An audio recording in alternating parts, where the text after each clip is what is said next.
So we all know how free-to-play games work by now.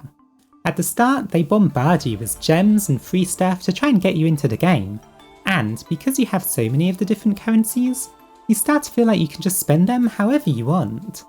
But then, the supply starts slowly dwindling more and more, and eventually you're scrambling over trying to get even just 50 gems a day, regretting your early purchasing choices the whole time. Want to avoid that? Well, follow this guide.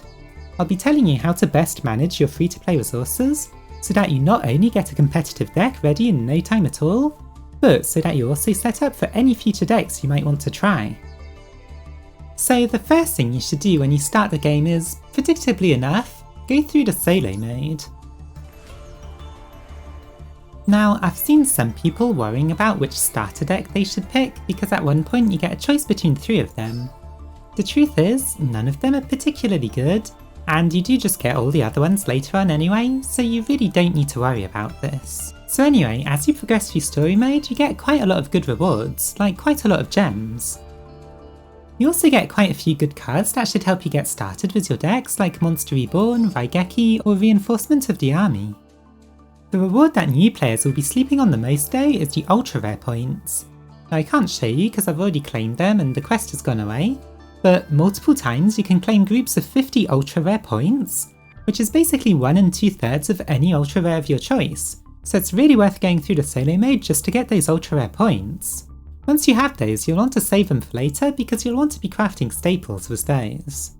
So now that you've done the solo mode, you probably have a few thousand gems lined up and ready to go. So what should you do with them? Well, first you'll want to go to the shop and then go to the last tab, the special one. And then you'll want to look at the bundles. There's 3 of them and they're all really good value for their gems. Basically you get 10 packs of Master Duel packs and then 1 guaranteed card.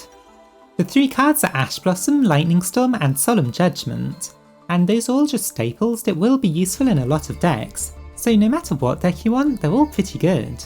If I had to say an order from most to least useful, I'd say first get Ash Blossom, then Solemn Judgment and then Lightning Storm. You may have also noticed the Duel Pass. The thing is, you really don't actually have to worry about this yet. You might think that it's basically just a free investment since if you look at the gem rewards, it does actually pay for itself. But the thing is, right now your gems are better spent elsewhere. You see, you can actually just buy it at any point, and you'll get all of the rewards you've accumulated until now, so there's really no rush to go and buy this straight away. So while you were buying your bundles, you hopefully unlocked something called a secret pack, which are the little keys that show up while you're opening cards. If you want more details on secret packs, I did make a video going into them in more detail, but basically they're packs that focus on a specific archetype. So let's say you found the secret pack for an archetype you want to build. If so, that's great, you can just start pulling from that pack until you have most of the ultra rares from it that you need. But maybe you're new to modern Yu-Gi-Oh! And you're not really sure what archetype you should start looking into? Well, I made a video about good decks that are budget friendly, so that's a very good place to start if you're new to the game. However, if you didn't get the secret pack that you need by opening stuff from the bundles, you should look at the normal packs and specifically Stalwart Force. It's a very good pack that has quite a lot of different archetypes, but also some good generic cards like Bulbasaur Dragon. It's also a good way to get started on certain archetypes. You have Dragon Maids, Altergeists, Witchcrafters, Shaddolls, Sky Strikers, Tri-Brigades, Eldritch, and even Trap Tricks. And of course Drytron. Those are all fairly good archetypes that are quite competitive right now, so if any of those are ones that you want to build, you can just start pulling from this pack. If you do, you'll probably start opening a bunch of secret packs, but also get some fairly good staples along the way like Pot of Desires, or even Twin Twister. Now, if you're watching this in the future and this pack doesn't exist anymore, don't worry, I'm sure there'll be new selection packs that will replace it, and they'll have fairly good options too, or it might even be the way to introduce new cards, so you might get stuff like Sword Soul or Floowandereeze in them. Basically, I feel like the selection packs are always going to be better value than the master packs, so just look into them. However, what if the archetype you're looking for isn't actually in this pack? Well, hopefully from all those bundle deals, you've pulled at least 3 super rare cards.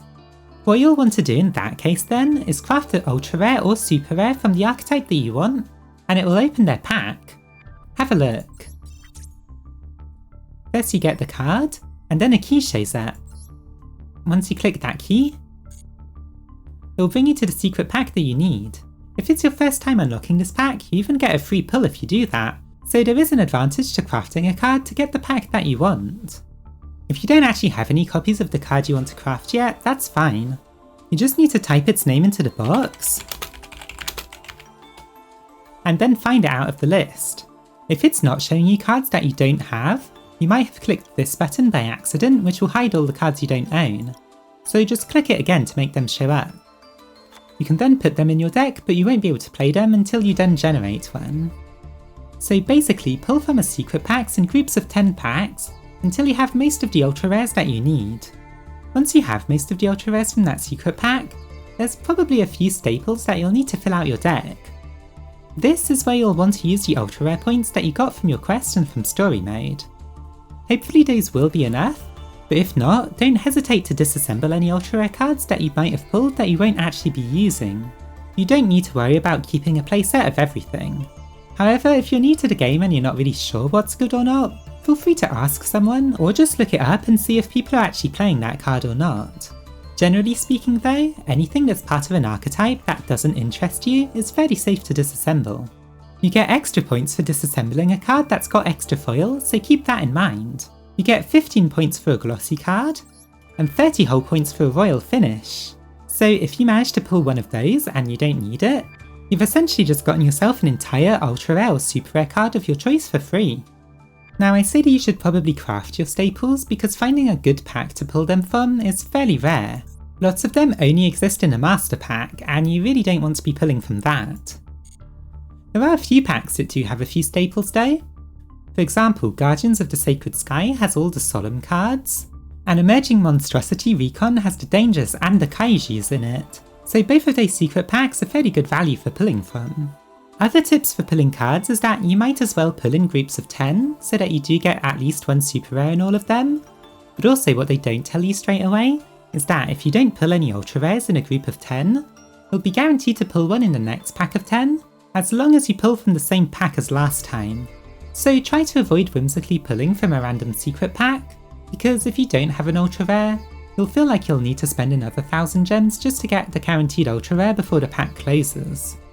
Also, when it comes to getting the free pulls, if you have the secret pack unlocked and you do craft something from it, for some reason it doesn't always give you the free pull. If you've pulled from it in the past and you wait for it to close again before crafting, I did test it and that also doesn't give you the free pull. All this really means is that if your archetype is split up between 2 or more packs, you might as well craft something to unlock the second half of it, since at least it gives you a free pull.